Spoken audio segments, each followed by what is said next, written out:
Hello everyone. जिन candidates का UPSC interview में सिलेक्शन नहीं हुआ उन्हें निराश होने की आवश्यकता नहीं है।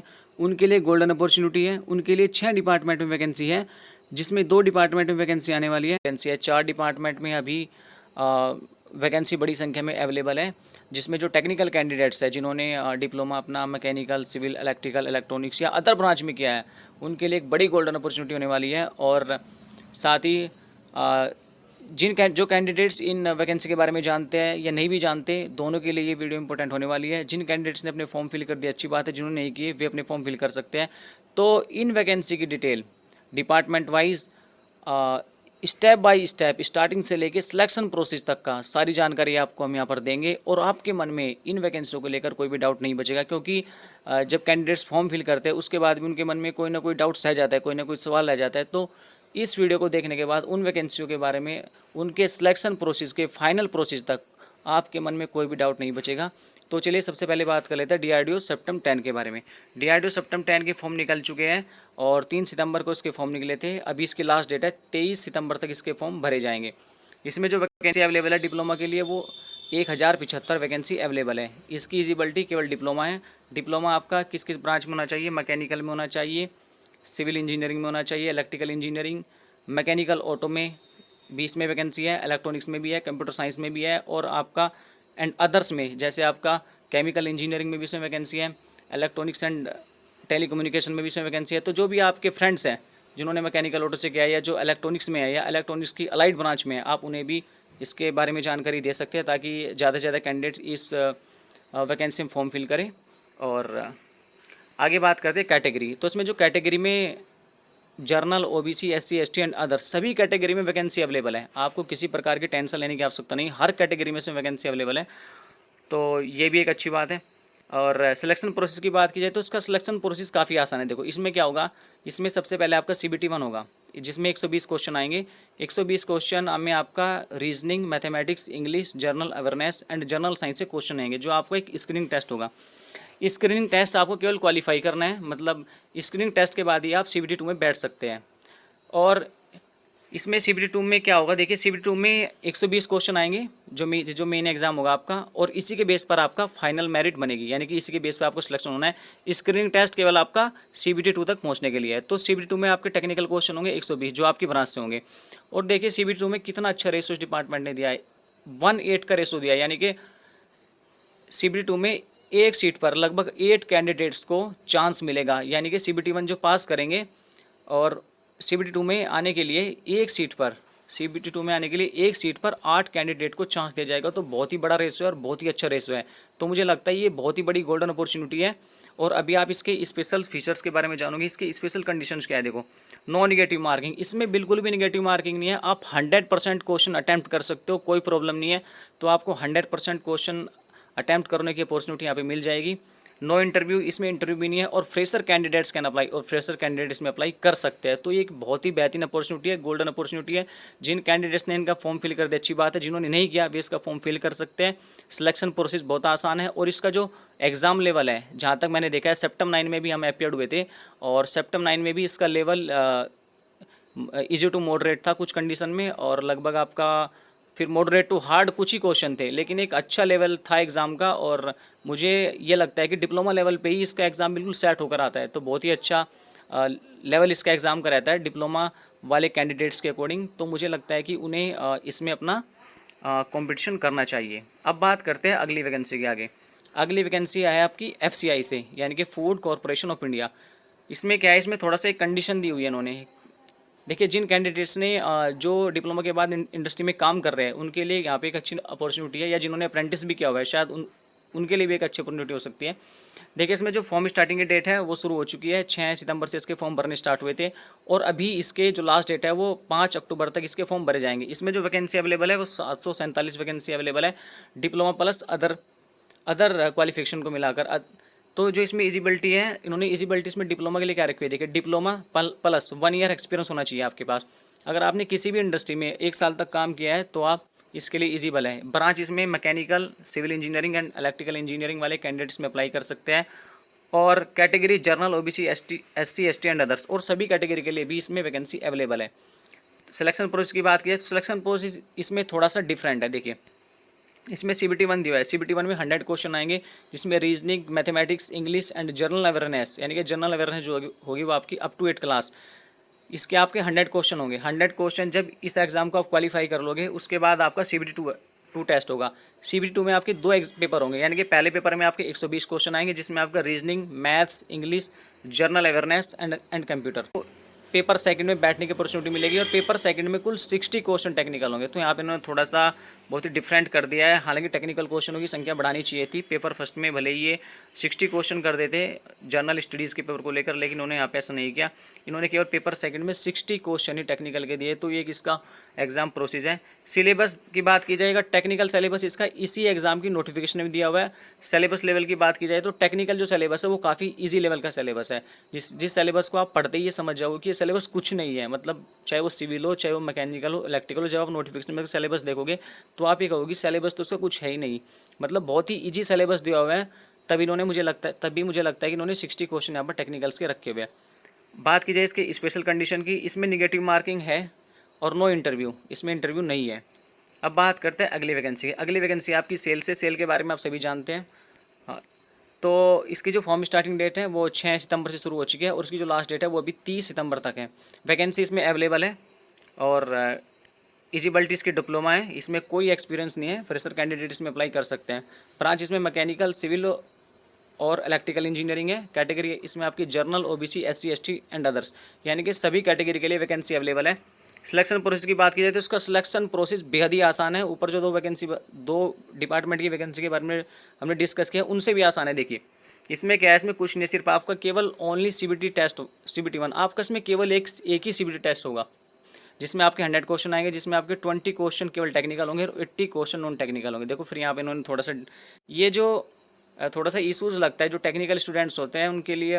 देखो 80 क्वेश्चन नॉन टेक्निकल कर दिए और 20 क्वेश्चन टेक्निकल है, जबकि यहाँ पर 80 क्वेश्चन टेक्निकल होना चाहिए था और 20 क्वेश्चन नॉन टेक्निकल, लेकिन ऐसा नहीं है। उन्होंने अपनी नोटिफिकेशन में ऐसा ही दिया हुआ है। तो चलिए, एक इसमें थोड़ी सी कंडीशन ये है कि अगर आप इसका ये CBT 1 क्वालिफाई कर लेते हो तो समझिए कि आपका सिलेक्शन पक्का है। उसके बाद इसमें कुछ नहीं, उसके बाद इसमें इन्होंने एक छोटा सा एडिशनल चीज़ की हुई है, वो है ट्रेड टेस्ट या स्किल टेस्ट, जो क्या होगा ओनली क्वालिफाइंग नेचर, यानी कि इसके बाद आपका एक ट्रेड टेस्ट होगा, जिससे केवल आपको क्वालिफाई करना है और कुछ नहीं करना है। यानी कि अगर आप CBT फर्स्ट पास कर लोगे तो समझिए आपका लगभग सिलेक्शन पक्का है। इसमें जो रेशो दिया हुआ है ट्रेड टेस्ट के लिए वो 1:3 का रेशो है, यानी कि जो कैंडिडेट्स CBT 1 पास करेंगे ट्रेड टेस्ट के लिए वो एक सीट पर 3 कैंडिडेट फाइट करेंगे। तो यानी कि जिनकी जो मेरिट अच्छी होगी CBT 1 में, उनका सिलेक्शन इसमें हो जाएगा। तो आगे बात करें इसके स्पेशल कंडीशन की। स्पेशल कंडीशन इसमें negative marking, no data available, अभी उसमें दिया हुआ नहीं है शायद, मुझे लगता है, या हमें मिला नहीं कि उसमें निगेटिव मार्किंग है, कुछ ऐसा था या नहीं। पर हो सकता है कि जब आप एग्ज़ाम देने के लिए जाओ, डिस्प्ले पे शो हो जाता है वहाँ पे कि निगेटिव मार्किंग है या नहीं है। तो अभी तो ऐसा कुछ हमें नोटिफिकेशन में नहीं मिला देखने को, लेकिन जब वहाँ पे जाओ तो हो सकता है कि इसमें निगेटिव मार्किंग हो या नो। कोई बात नहीं, होती है तो अच्छी बात है, नहीं होती तो भी कोई बात नहीं है, क्योंकि इसका सिलेक्शन प्रोसेस बेहद ही आसान है। और इसमें देखिए नो इंटरव्यू भी नहीं है इसमें, और फ्रेशर कैंडिडेट्स कैन अप्लाई, और फ्रेशर कैंडिडेट इसको अप्लाई कर सकते हैं। तो ये थी आपकी सेल वैकेंसी के बारे में डिटेल। बात करते हैं SBI क्लर्क। देखिए कुछ कैंडिडेट्स ऐसे होते हैं जो डिप्लोमा करते हुए भी डिस्टेंस कोर्स से, या पहले तो प्राइवेट कोर्स होते थे उनसे डिग्री कर लेते हैं, ग्रेजुएशन कर लेते हैं डिस्टेंस कोर्स से, तो उनके लिए काफ़ी बेनिफिशियल होने वाली है ये वैकेंसी। देखिए इसमें क्या है कि SBI क्लर्क में बहुत ही सिंपल प्रोसेस होती है।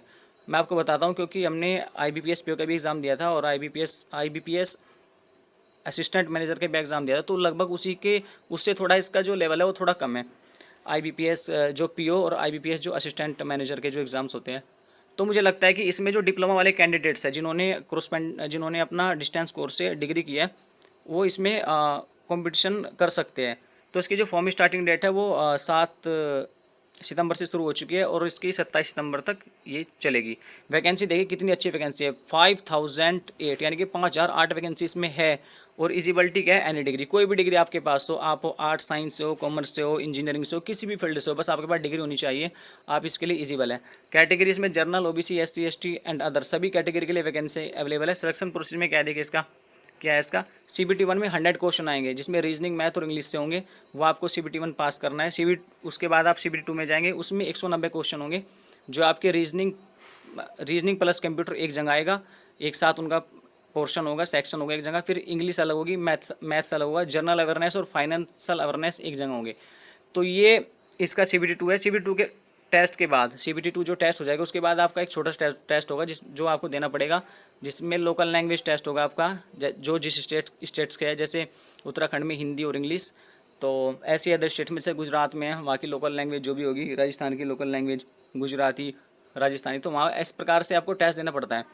तो लोकल लैंग्वेज के टेस्ट होंगे, इसमें कोई दिक्कत नहीं, ईजिली पास हो भी जाता है, इसमें कोई बड़ी बात नहीं है, सब पास कर लेते हैं इसको, ये कोई इसमें इतना कुछ खास इशू नहीं होता है। स्पेशल इसमें क्या है, देखिए स्पेशल की कंडीशन क्या है, निगेटिव मार्किंग इसमें है, नो इंटरव्यू इसमें है नहीं, फ्रेशर कैंडिडेट्स कैन अप्लाई, और फ्रेशर कैंडिडेट्स इसको अप्लाई कर सकते हैं।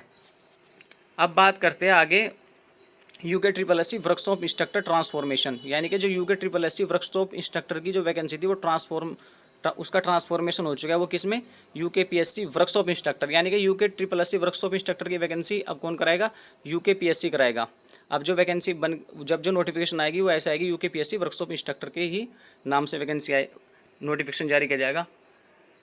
इसमें जो ब्रांच अवेलेबल है वो मैकेनिकल है, सिविल है, इलेक्ट्रिकल है, इलेक्ट्रॉनिक्स है, एंड अदर ब्रांचेस में के कैंडिडेट इसमें फाइट कर सकते हैं। कैटेगरीज में general, OBC, SC, ST and other सभी कैटेगरी के लिए वैकेंसी अवेलेबल है।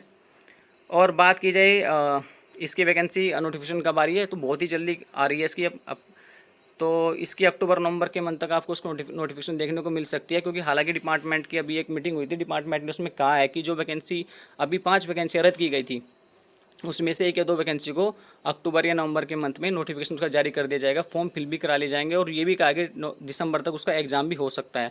तो जो वर्कशॉप इंस्ट्रक्टर जिन कैंडिडेट्स ने इसका एग्ज़ाम फिल किया था, तो अभी री एग्ज़ाम होगा, तो उनके पास एक अच्छा एक्सपीरियंस भी है, और साथ ही साथ कुछ कैंडिडेट्स जो JEE के एग्ज़ाम में भी अपियर्ड हुए थे, फिर वे वर्कशॉप इंस्ट्रक्टर के एग्ज़ाम में भी अपियर्ड हुए थे, या अदर टेक्निकल एग्ज़ाम में अपियर्ड हो रहे हैं, तो उनके पास भी इस बार अच्छा एक्सपीरियंस है। और कुछ कैंडिडेट्स, क्योंकि UKSSC ने एग्ज़ाम पिछली बार काफ़ी इजी दिया था, लेकिन फिर भी इसके बावजूद भी कुछ कैंडिडेट्स एग्ज़ाम में अच्छा परफॉर्मेंस नहीं कर पाए थे, तो उनके लिए गोल्डन अपॉर्चुनिटी है, और वे इस बार अच्छा परफॉर्मेंस कर सकते हैं, क्योंकि उनके पास एक्सपीरियंस है। लेकिन इसमें यहाँ पे एक कंडीशन है कि इसमें सभी कैंडिडेट्स इस बार भी बैठेंगे जिनके पास अच्छा एक्सपीरियंस होगा, तो कॉम्पिटिशन लेवल बढ़ जाएगा।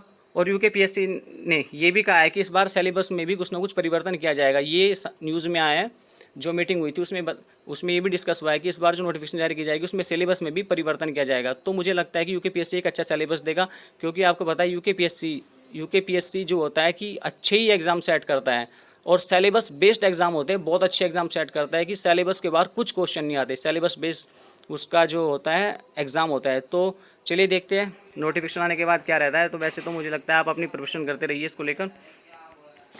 अब बात करते हैं UKPSC transformation, UKSSC transformation, UKPSC। तो UKSSC ने जो JEE की वैकेंसी निकाली थी, जो नई JEE का नोटिफिकेशन जारी किया गया था, तो वो तो अब जब वो वैकेंसी तो रद्द हो चुकी है, तो UKSSC JEE का जो ट्रांसफॉर्मेशन हो चुका है वो UKPSC JEE में हो चुका है, यानी कि UKPSC कराएगा JEE की वैकेंसी को। तो जिस प्रकार से तुमने अभी पहले UKPSC JEE की वैकेंसी देखी, उसका नोटिफिकेशन देखा, उसका सिलेबस देखा और उसका एग्ज़ाम दिया, तो हो सकता है कि इस बार भी कुछ ना कुछ नया चेंजेस देखने को मिलेगा JEE की वैकेंसी में। तो देखते हैं डिपार्टमेंट किस तरह का सिलेबस सेट करता है और किस तरह की एग्ज़ाम प्रोसेस को रखता है, एग्ज़ाम पैटर्न क्या रहता है, तो वो तो तभी पता चलेगा जब नोटिफिकेशन आएगी। तो फिलहाल इसमें देख लेते हैं जो वैकेंसी अवेलेबल है वो मैकेनिकल सिविल इंजीनियरिंग में है। मैकेनिकल इंजीनियरिंग, सिविल इंजीनियरिंग और इलेक्ट्रिकल इंजीनियरिंग तीनों ब्रांच में इसमें वैकेंसी अवेलेबल है। साथ ही category general, OBC, SC, ST and others और सभी कैटेगरी के लिए भी इसमें वैकेंसी अवेलेबल है। वैकेंसी जल्दी आने वाली है, और अभी ये तो नहीं कहा जा सकता कि इसकी एक्सपेक्टेड डेट भी क्या है, और लेकिन ये है कि इस ईयर में यानी कि 2022 के दिसंबर तक अगर एग्ज़ाम कैलेंडर जारी हो सकता है तो हो सकता है कि फॉर्म भराए जाए। लेकिन नेक्स्ट ईयर यानी कि 2023 में तो बिल्कुल कन्फर्म है कि हाँ इस वैकेंसी पे काम शुरू हो जाएगा, इस वैकेंसी का प्रोसेस स्टार्ट हो जाएगा।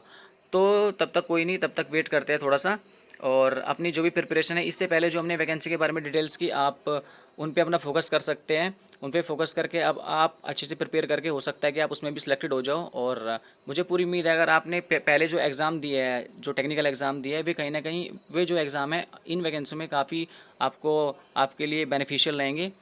तो आई होप, मुझे लगता है कि सभी इन जो डिटेल्स हमने यहाँ पे शेयर की है, आई होप आपको लगभग इन डिपार्टमेंट्स की सभी वैकेंसियों के बारे में सभी डाउट्स क्लियर हो गए होंगे। तो आज की स्टूडियो में बस इतना ही, तब तक के लिए wish you all the best, thank you.